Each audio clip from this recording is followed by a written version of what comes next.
Hello everyone, this is Aarti and you all are watching Hare Educations. तो friends, जो हमारा आज का टॉपिक है वो है हमारा प्रेजेंट टेंस हमने कंप्लीट कर लिया था and hope so you all understood the concept well of present tense. All the subtypes of the present tense I have left in my YouTube channel, so you can visit my YouTube channel and you can take a review of all those tenses. So today we will take the next tense, which is past tense. Okay, उसके past tense करेंगे हम, उसके बाद हम simple past tense करेंगे. Will take just an introduction of past tense. Okay, and after that we'll take its first subtype, which is simple past tense. Okay, so first of all let me clear you that what is past tense. So what does the definition says here? Definition says it is used to talk about an action that was completed in the past. Okay, it's very clear. ठीक है, क्या बोल रहा है definition यहाँ पे? It is used, इसको कहाँ पे यूज किया जाता है? It is used to talk about an action, उस एक्शन के बारे में बताता है हमें past tense that was completed in the past, जो पास्ट में कंप्लीट हो चुका है. बट इट डिपेंड्स कि वो action, it depends on the sub types of a tense that action is completed और not completed. This is just an introduction. Introduction तो आपको बता रही है कि पास्ट में वो एक्शन कंप्लीट हो चुका है. ठीक है, इंट्रोडक्शन के लिए यही काफी है. लेकिन whenever you move towards the subtypes of past tense, then as per the subtype of tense, जैसे कि subtype का जो टाइप होगा उसके अकॉर्डिंग आपके रूल्स जो हैं आपके पास्ट टेंस के चेंज होंगे. This is just an introduction. Okay, तो फर्स्ट ऑफ ऑल हमें क्या है, हमें टाइप्स देखने, सब टाइप्स देखने हैं किसके? आपके past tense के. Okay, as we did in the present tense. Okay, similarly the past tense also have its 4 subtypes. How many? 4 subtypes. Okay, तो 4 subtypes क्या है? First है आपका simple past. ठीक है, second is past continuous, third is past perfect and fourth one is past perfect continuous tense. Okay, that's all. अब इन 4 सब types में से हम सबसे पहले जो स्टडी करने वाले हैं that is simple past tense. Okay, now come to the concept of simple past tense. Fine. Okay, तो what does simple past tense tells अस?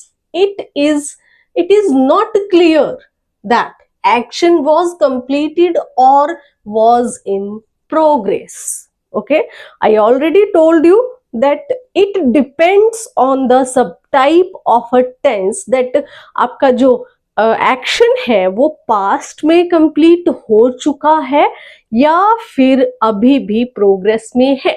तो जो आपका जो सिंपल पास्ट टेंस है इसका एक और नाम है and that is past indefinite tense. तो अब इसको पास्ट इंडेफिनिट टेंस क्यों कहते हैं? क्योंकि it's not definite that action that took place in the past was completed or not completed or in progress, right? Okay, so let us take a review again here. It is not clear that action was completed or was in progress. Fine, हमें it's not definite, हम इसका कोई definite conclusion नहीं निकाल सकते कि हमारा action जो है वो कंप्लीट हो चुका था या फिर नहीं हुआ था या फिर अभी भी चल रहा था.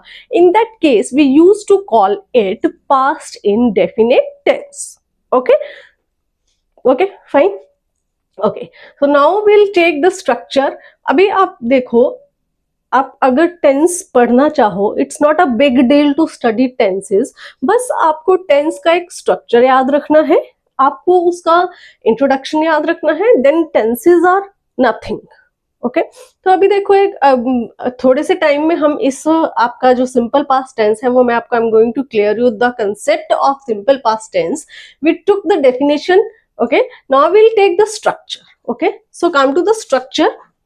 Which type of structure we will follow under simple past tense? It takes, first of all, it takes subject. Okay, then MV2, main verb की फर्स्ट फॉर्म. ओके, यहाँ पे क्या होगा? सब्जेक्ट होगा.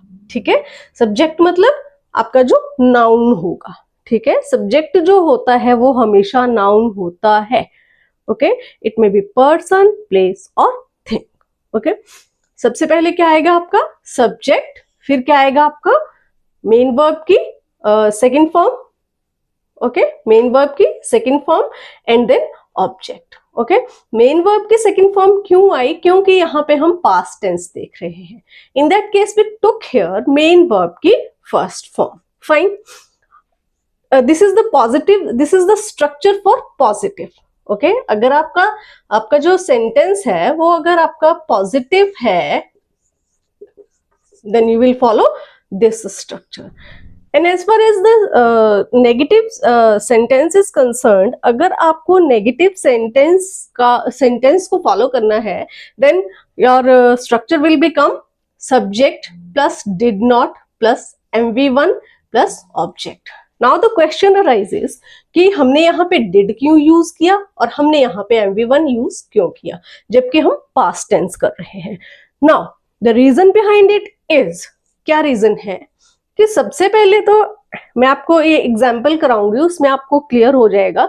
जब आप पास्ट टेंस में नेगेटिव टेंस को फॉर्म करते हो तो अगर आप वहां पे इज का यूज कर दो, ठीक है, और MV1 का यूज कर दो तो वो आपका सेंसलेस टेंस बनता है. यहाँ पे आपको डिड का यूज करना है, फिर ही आपके जो टेंस की सेंस है वो आपको परफेक्ट मिलेगी. Fine.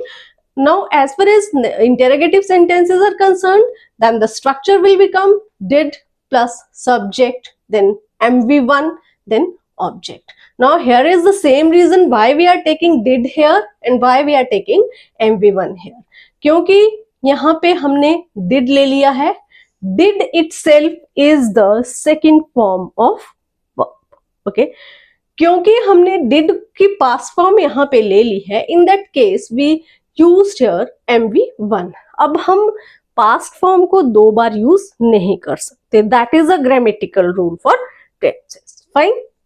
Okay. Now we'll take the examples for this tense. Okay. Now the example is she played football. Okay. So as per the structure, look here. It is subject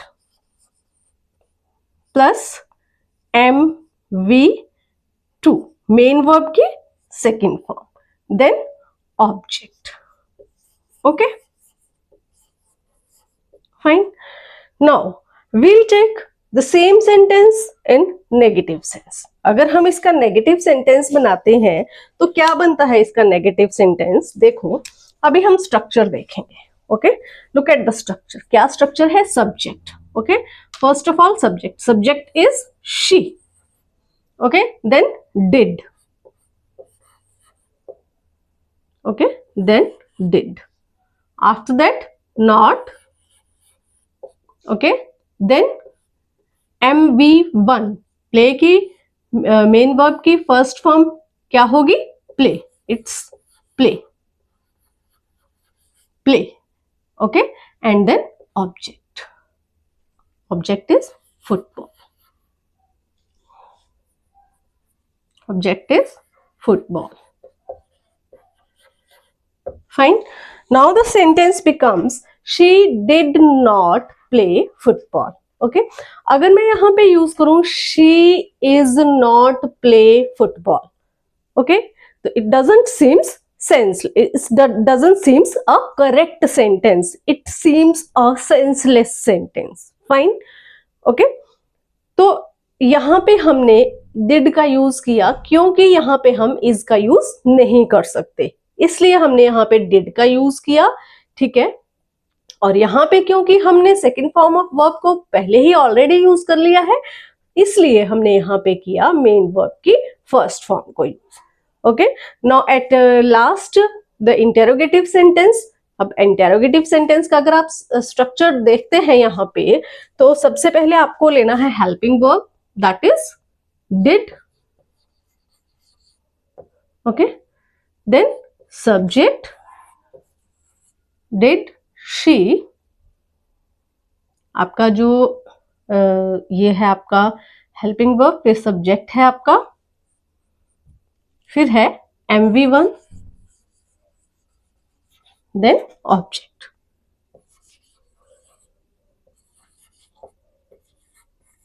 and at last interrogation sign, okay fine. तो that is all about the simple past tense, ठीक है। कुछ भी नहीं है आपका, एक tense को अगर आप उसका हेल्पिंग वर्ब याद रखें, ठीक है, और आपको ये पता हो कि आपको मेन वर्ब की कौन सी फॉर्म यूज करनी है, देन टेंसेस आर नथिंग। तो ये था आपका simple past tense, okay. First of all we took the introduction, that was past tense, okay. After that we took the subtype of past tense, and that was the first subtype, and it was simple past tense, okay. We took the definition here. After that we took the structure. It's the negative structure, it is the interrogative, and it is the positive, okay. So thank you so much for watching, and thanks for staying here till now. And मैं आपको जो next video है आपकी, कोशिश करूंगी जल्दी से जल्दी अपलोड करने की। Thank you so much.